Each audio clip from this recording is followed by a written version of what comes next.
மலர் HD கனடாவின் இன்றைய முக்கிய செய்திகள். இலங்கை செய்திகள். ரணில் நாடாளுமன்றத்தை கலைத்தால் ஏற்பட போகும் ஆபத்து. இலங்கையின் இறுதி தேர்தலாக அமையப் போகும் அனுரவின் வெற்றி. எச்சரிக்கும் தயாசிரி. நாட்டை பிளவுபடுத்த முயற்சி. அபாயம் அணி அடிக்கும் மஹிந்த. புதிய ஜனாதிபதியுடன் நெருக்கமாக தயாராகும் அமெரிக்கா. ஜனாதிபதி தேர்தலால் ஏற்பட்டுள்ள திருப்புமுனை. நாட்டை விட்டு தப்பியோடும் பல குற்றவாளிகள். ஜனாதிபதி தேர்தலில் முத்தரப்பு போட்டி. ஒருவருக்கு சாதகமாக மாறியுள்ள கள நிலவரம். யாழில் மனிதர்களுக்கு சமமாக நாய்க்கும் மரண சடங்கு. இலங்கை பொருளாதாரத்தில் சடுதியாக ஏற்படும் மாற்றங்கள்.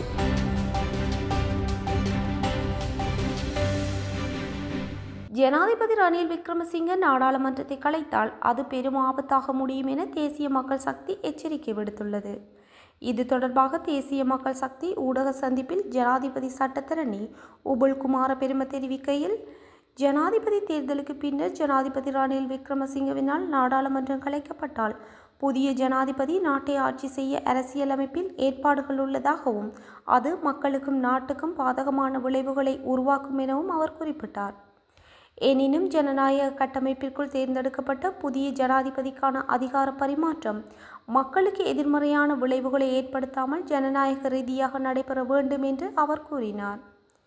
ஜனாதிபதி தேர்தலின் பின்னர் ஜனாதிபதி செப்டம்பர் 21 நாடாளுமன்றத்தை கலைப்பார் என பிரதமர் சூஷமாக வெளியிட்ட விடயம் தொடர்பாக பதிலளிக்கும் போதே அவர் மேற்கண்டவாறு தெரிவித்தார்.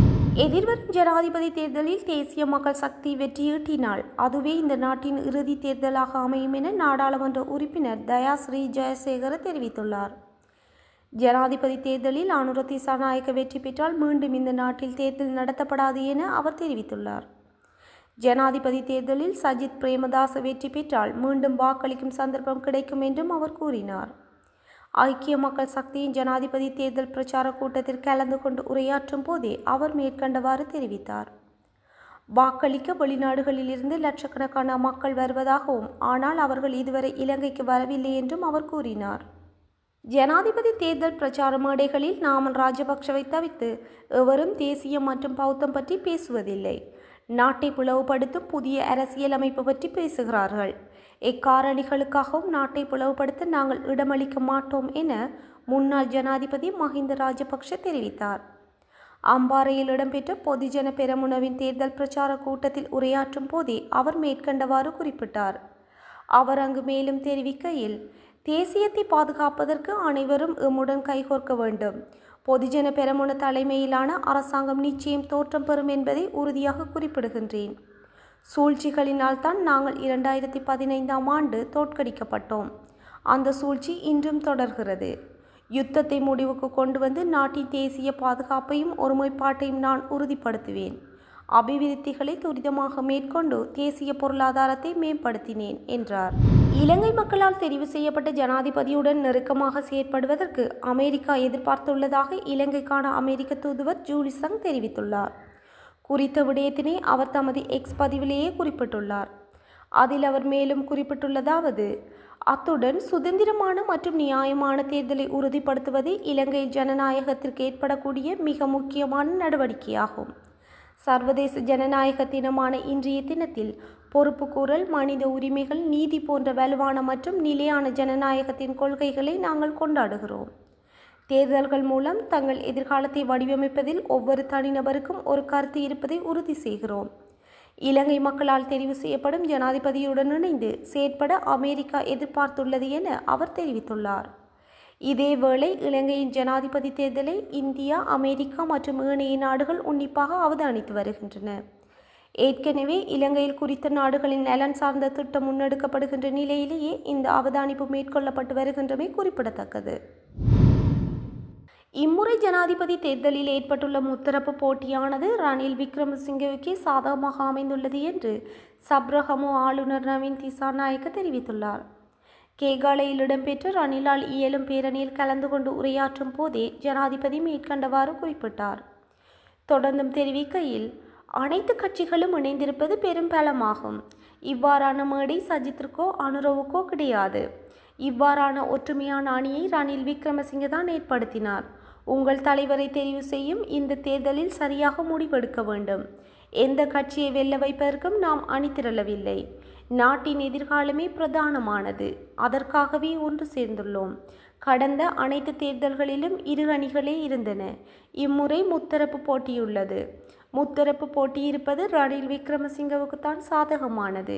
முத்தரப்பு போட்டியால் எதிரணி வாக்குகள் தான் சிதறும் என குறிப்பிட்டுள்ளார். நடைபெறவுள்ள ஜனாதிபதி தேர்தல் முடிவுகள் யாரும் எதிர்பாராத வகையில் திருப்புமுனைகள் ஏற்படலாம் என எதிர்வு கூறப்பட்டுள்ளது. இந்நிலையில் ஜனாதிபதி தேர்தலுக்கு முன்னதாக அரசியல்வாதிகள், அரசு அதிகாரிகள், வர்த்தகர்கள் மற்றும் பலர் நாட்டை விட்டு இரகசியமாக தப்பிச் செல்ல தயாராகி வருவதாக தகவல்கள் வெளியாகியுள்ளன. கடந்த அரசாங்கங்களின் போது பாரிய நிதி மோசடிகள், சட்டவிரோத பண பரிவர்த்தனைகள், கொலைகள், ஆட்கடத்தல்கள் உள்ளிட்ட பல்வேறு குற்றச்செயல்களில் ஈடுபட்டவர்களே இவ்வாறு தப்பிச் செல்ல திட்டமிட்டுள்ளனர். இவர்கள் இன்னும் சில தினங்களில் வெளிநாடு செல்ல தயாராகி வருவதாகவும் சில மாதங்களுக்கு முன்னரே நாட்டை விட்டு தப்பிச் செல்வதற்கான விசாக்களை பெற்றுள்ளதாகவும் தெரிவிக்கப்படுகின்றது. நாட்டை விட்டு தப்பிச் செல்ல திட்டமிட்டுள்ள சில அரசியல்வாதிகள் மற்றும் அரசு அதிகாரிகள் நாட்டில் உள்ள தமது சொத்துக்கள், தொழில்கள் மற்றும் சொத்துக்களை விற்று பணமாக மாற்றி வருவதாகவும் தெரிய வந்துள்ளது.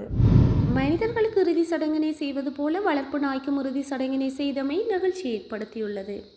இந்த சம்பவமானது நேற்றைய தினம் யாழ்ப்பாணம் வட்டுக்கோட்டை மாவடி பகுதியில் இடம்பெற்றுள்ளது. இச்சம்பவம் குறித்து மேலும் தெரிய வருகையில், ஃபைசா என்று அழைக்கப்படும் ராட்வீலர் இன நாயானது கடந்த 20/8/2006 அன்று பிறந்துள்ளது. இந்நிலையில் தனது 18 வயதை தாண்டிய ஃபைசா நேற்று முன்தினம் உயிரிழந்தது. இறுதிச் சடங்கினை செய்தவர் கடந்த 10 வருடங்களாக ஃபைசாவினை வளர்த்து வந்துள்ளார். கடந்த 10 வருடங்களாக தனக்கு பாதுகாப்பினை வழங்கிய நன்றி கடனுக்காக மனிதர்களுக்கு செய்கின்ற இறுதிச் சடங்கு போல ஃபைசாவுக்கும் நேற்றைய தினம் இறுதிச் சடங்கினை நடத்தி நெகிழ வைத்துள்ளார். பேண்ட் வாத்தியங்கள் முழங்க ஃபைசாவின் உடலும் வட்டுக்கோட்டை பகுதியெங்கும் இறுதி ஊர்வலமாக எடுத்துச் செல்லப்பட்டது. அதன் பின்னர் ஃபைசாவின் எசமானின் காணியில் உடலானது நல்லடக்கம் செய்யப்பட்டது. இந்த வருடத்தின் முதல் 7 மாதங்களில் ஏற்றுமதி வருமானம் மற்றும் இறக்குமதி செலவு அதிகரித்துள்ளதாக அறிவிக்கப்பட்டுள்ளது. இதன்படி ஏற்றுமதி வருமானம் 5.6%, இறக்குமதி செலவு 9.1% அதிகரித்துள்ளது. குறித்த காலப்பகுதியில் எரிபொருளுக்காக அதிகளவில் இறக்குமதி செலவு மேற்கொள்ளப்பட்டுள்ளதாக மத்திய வங்கி தெரிவித்துள்ளது. அதன்படி கடந்த 7 மாதங்களில் எரிபொருள் இறக்குமதிக்காக $2,548 மில்லியன் செலவிடப்பட்டுள்ளதாக தெரிவிக்கப்பட்டுள்ளது. இந்நிலையில் 2ஆம் காலாண்டில் நாட்டின் பொருளாதார முன்னெதிர்வு கூறப்பட்டதை விடவும் மிக வேகமான வளர்ச்சியை பதிவு செய்துள்ளதாக அறிவிக்கப்பட்டுள்ளது. புள்ளி விவரவியல் திணைக்களத்தின் தரவுகளின்படி இவ்வருடம் ஜனவரி முதல் மார்ச் மாதம் வரையான முதலாம் காலாண்டின் 5.3% பதிவான மொத்த உள்நாட்டு உற்பத்தி 2ஆம் காலாண்டில் 4.7% பதிவாகி பொருளாதாரத்தில் வளர்ச்சியை பதிவு செய்துள்ளதாக தெரிவிக்கப்பட்டுள்ளது.